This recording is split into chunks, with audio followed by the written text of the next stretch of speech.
Guys இன்னைக்கு இந்த வீடியோவில் பார்த்தீங்கன்னா மெட்டல் பேப்ளேட்ஸ்க்கான ஒரு புது வகையான ஸ்டேடியத்தை பார்க்க போகிறோம். இந்த மாதிரி ஸ்டேடியத்தை நீங்கள் பார்த்துருக்கவே மாட்டீங்க.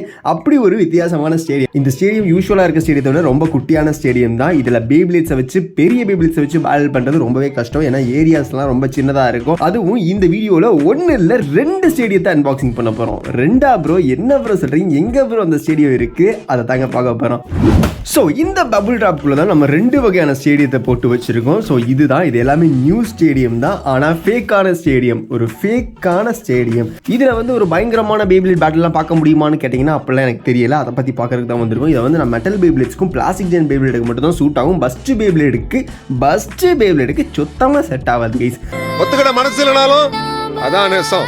ஓகே, இந்த பேப்ளேட் ஸ்டேடியத்தை அன்பாக்சிங் பண்ணி அப்படி இந்த பேப்ளேட் ஸ்டேடியத்தில் இந்த பேப்ளேட்ஸ் எல்லாம் சண்டை போடும்போது எப்படி இருக்குது அப்படிங்கிறத பார்க்க போகிறோம். ஸோ சேனலை சப்ஸ்கிரைப் பண்ண பார்த்துருந்தீங்க, சப்ஸ்கிரைப் பண்ணி இந்த வீடியோக்கு ஒரு லைக்கை போட்டு விட்டுருங்க. இப்போ நம்ம இன்ட்ரோ போட்டு வீடியோக்குள்ளே போயிடலாம்.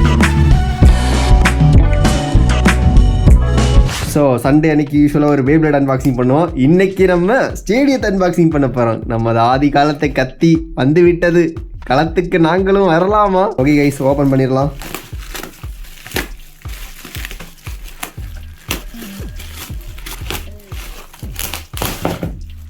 ஓகே, வந்துருச்சு.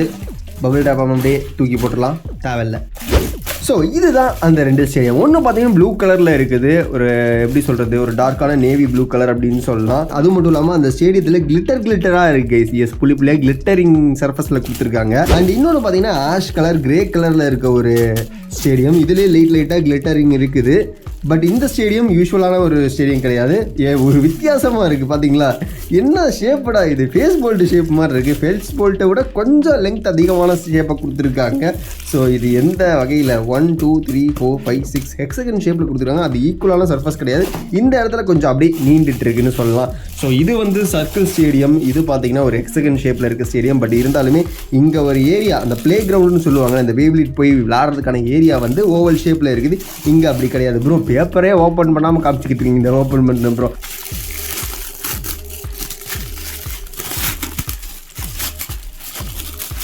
ஓகே கைஸ், எடுத்தாச்சு.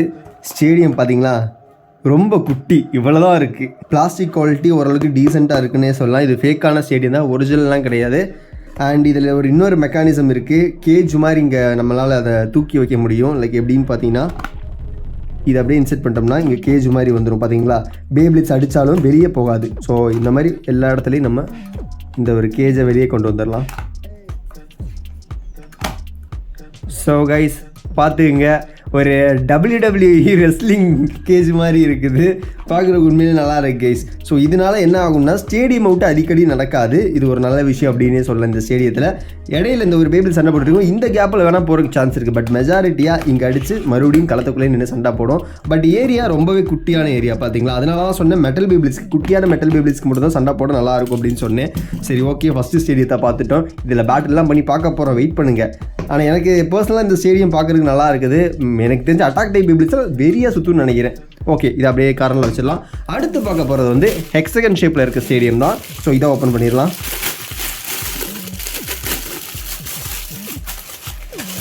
இந்த ஸ்டேடியம் பார்த்தீங்கன்னா இதுக்கு முன்னாடி பார்த்த ஸ்டேடியத்தை விட ரொம்பவே குட்டியான ஸ்டேடியம் சொல்லலாம். இது ரவுண்டாக இருக்குது, இது ஓவல் ஷேப்பில் இருக்குது. இங்கே ப்ளே ஏரியா கொஞ்சம் பெருசாக இருக்குன்னு சொல்லலாம். பட் இங்கே ரொம்ப ரொம்ப ரொம்ப கம்மியாக இருக்குங்க.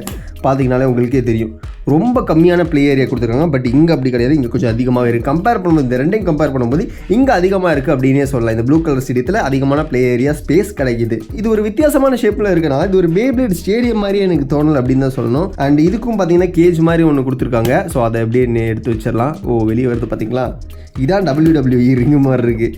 இதில் வெளியே போகிறது கேப்பே இல்லை கைஸ். ஆமாம், பார்த்தீங்களா, எல்லாத்தையும் இப்படி எடுத்து வச்சிட்டோம்னா, எல்லாத்தையும் எடுத்து வச்சாச்சு. வெளியே போகிற கேப்பே இல்லை. ஒரு டெத் மேட்ச் ஸ்டேடியம் மாதிரி ஆயிடுச்சு. பக்காவான கேஜ். பேப்ளேட் பேட்டில் போடும்போது, சண்டை பேப்ளேட் நடந்துக்கிட்டு இருக்கும்போது வெளியே போகிறதுக்கான வழியே இல்லை. பட் குவாலிட்டி வைஸ் ஓகே, டீசெண்டாக தான் இருக்குது. அந்தளவுக்கு பெருசாலாம் கிடையாது. ஒரு ஃபேக்கான ஸ்டேடியம் தான், டக்குன்னு உடஞ்சி போனாலும் ஏன்னு கேட்க முடியாது. ஏன்னா ஃபேக்கெல்லாம் அப்படி தான் இருக்கும். இருக்க வரைக்கும் வச்சு யூஸ் பண்ணலாம் அப்படிங்கிற மாதிரி தான் இருக்கும். இப்போ நம்மக்கிட்ட இந்த 2 ஸ்டேடியமும் இருக்குது. இந்த 2 ஸ்டேடியத்திலுமே நம்ம சண்டை போட்டு ஒவ்வொரு பேபிளேடு எப்படி பெர்ஃபார்ம் பண்ணுது அப்படிங்கிறத பார்க்க போகிறோம். இதுக்காண்டி நம்ம 4 வகையான பேபிளேட்ஸ் எடுத்துகிட்டு வந்திருக்கோம். அட்டாக்கு பார்த்தீங்கன்னா ஸ்டாம் பேகஸ் இருக்குது, பேலன்ஸுக்கு எர்த்திகள் இருக்குது, டிஃபென்ஸுக்கு ராக்லியோன், ஸ்டாமினாவுக்கு லீப்ரா. ஸோ இந்த 4 பேபிளேடு எப்படி சண்டை போடுதுங்கிறத பார்த்துடலாம். அட்டாக் பேபிளேடு லான்ச் பண்ணலாமா? 3, 2, 1 அப்படி. ஸோ அட்டாக் பேபிளேட் பார்த்தீங்கன்னா இந்த மாதிரி தாங்க சுற்றுது. ரவுண்டு மட்டும்தான் போடுறான். இப்போ நம்ம ஃப்ளவர் பேட்டர்ன் ட்ரை பண்ணுவோமா? எஸ், ஃப்ளவர் பேட்டர்னும் வேலை செய்யுது. ஆனால் என்ன ஓவர் ஸ்பீடில் விட முடியலை. காரணம் பார்த்தீங்கன்னா விட்டாலுமே இந்த இடத்துல அடித்து ஸ்பீட் அப்படியே கம்மியாயிருது.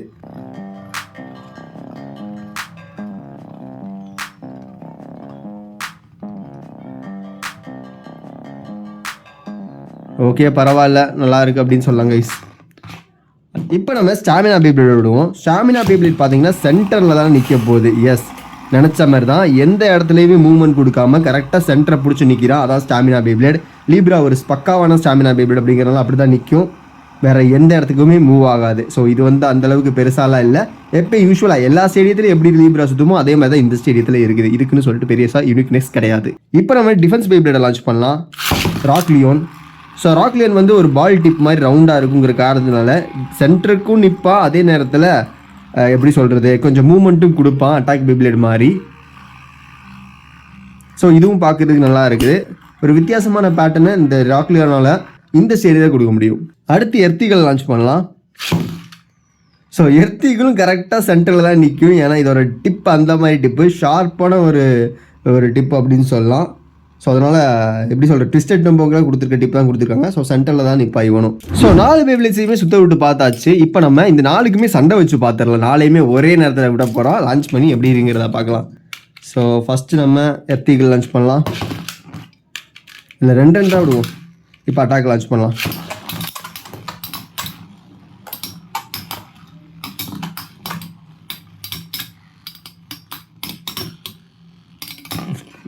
நல்லா இருக்குது இல்லை? இப்போ நம்ம அப்படியே லான்ச் பண்ணுவோமா? ஆக்சுவலாக பேட்டில் பார்க்குறதுக்கு ரொம்பவே இன்ட்ரெஸ்டிங்காக இருக்குது கைஸ். நல்லா இருக்குது. இந்த ஸ்டேடியம் இந்த பேபிளேட்ஸ்க்கு பயங்கரமாகவே செட் ஆகுது, சூட் ஆகுது அப்படின்னு சொல்லணும். எர்த்திகள் பாருங்கள் எவ்வளோ நேரம் ஸ்டாமினா மெயின்டைன் பண்ணிக்கிட்டு இருக்கான்னு. இப்போ விழுந்துருவான், ஏன்னா 2வது லான்ச் விட்டுருக்கோம் இல்லையா, அந்த ஒரு காரணத்தினால. லீவ்ரா விழுந்துருச்சு. இப்போ நம்ம டிஃபென்ஸை விடலாம்.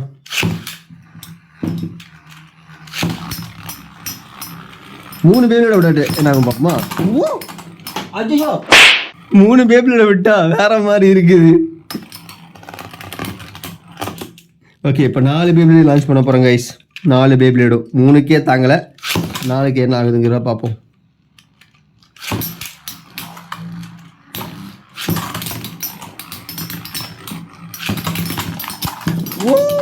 ஐயோ, பறந்துட்டாண்டா ஒருத்தங்காலி. பாகசுங்காலி, லியானுங்காலி. கேத்து காய்ச்சி நிற்கிறது நம்மளோட எர்த்திகள். ஏன்னா எர்த்திகள் அந்த அளவுக்கு பவர்ஃபுல்லான பேபிளேட். ஸோ இந்த ஸ்டேடியத்தில் நம்ம பேட்டில் போட்டு பார்த்தாச்சு இது எப்படி பெர்ஃபார்ம் பண்ணியிருக்கு அப்படிங்கிறது உங்களுக்கு தெரிஞ்சிருக்கும். இப்போ நம்ம இந்த ஸ்டேடியத்தை லான்ச் பண்ண போகிறோம். இது அந்த அளவுக்கு பயங்கரமான ஸ்டேடியம் கிடையாது, பட் இருந்தாலும் ட்ரை பண்ணி பார்க்கலாம். ஃபஸ்ட்டு பேகஸை லான்ச் பண்ணுவோம். ஸோ இந்த ஏரியா இதுக்கு ரொம்பவே கம்மியாக இருக்குங்கிற காரணத்தினால எனக்கு தெரிஞ்சு 2 பேபிள் சண்டை போடுறதுக்கு இந்த ஸ்டேடியம் சூட்டாக இருக்காது. சரிங்களா? இந்த இடத்துல நாங்கள் ஓப்பன் பண்ணலையா? வெளில வாடா. ஓகே, 2 பேபிள் லான்ச் பண்ணியிருக்கோம். பேட்டில் எப்படி இருக்குங்கிறத பார்ப்போம். ஆக்சுவலாக இதில் பேட்டில் பார்க்குறதுக்கு நல்லா தான் இருக்குது, பட் அட்டாக் டைப் பேபிளுக்கு தான் இந்த ஸ்டேடியம் செட் ஆகாது அப்படிங்கிற மாதிரி எனக்கு தோணுது. உங்களோட ஒப்பீனியனை கீழே கமெண்ட்டில் லீவ் பண்ணுங்கள்.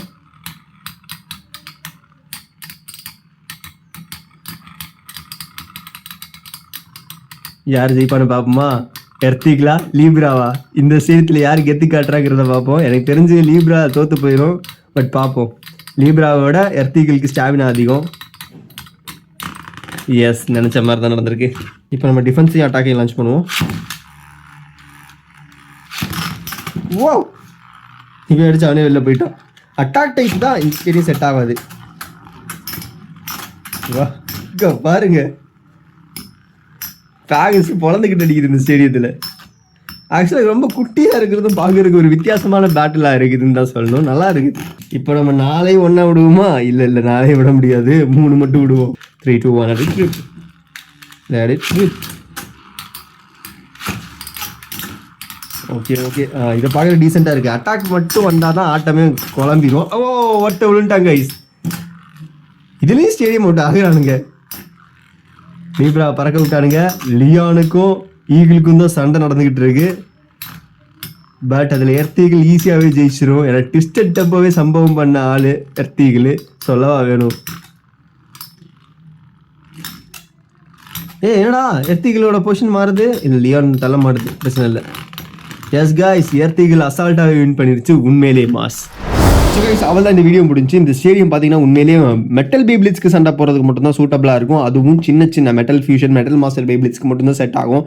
நம்ம இந்த லெஜெண்டரி பேப்ளியோட வெயிட் அதிகமாக இருக்க பேப்ளிட்ல இந்த ஸ்டேடியம் சத்தியமாக செட் ஆகாது. இதில் கூட ஓகேவா இருக்குன்னு சொல்லலாம், பட் இதில் கண்டிப்பாக செட்டே ஆகாது. அதுவும் அட்டாக் டைப் பேப்ளின்னு இதில் விட்டிங்கன்னா உருப்படாது. பட் இது கூட அட்டாக் டைப் பேப்ளிட்ஸ்க்கு ஓரளவுக்கு பரவாயில்ல அப்படின்னு சொல்லலாம். ஏன்னா இதில் எனக்கு பெட்டர் தெரிஞ்சு. பேகஸ் இதில் சுற்றுனது பெட்டராக இருந்துச்சு அப்படின்னு சொல்லணும். ஸோ இந்த வீடியோ அவ்வளோ தான் கேஸ் முடிஞ்சு. உங்களுக்கு இந்த 2 ஸ்டேடியத்தில் எந்த ஸ்டேடியம் ஃபேவரட்டாக இருக்குங்கிறத கீழே கமெண்ட் பண்ணுங்கள். ப்ளூவா ஆஷா அப்படிங்கிறத. ஸோ நாளைக்கு ஒரு புது வகையான வீடியோவில் பார்க்கலாம். So see you next video. This is crafted by Dapamanda. Tada guys.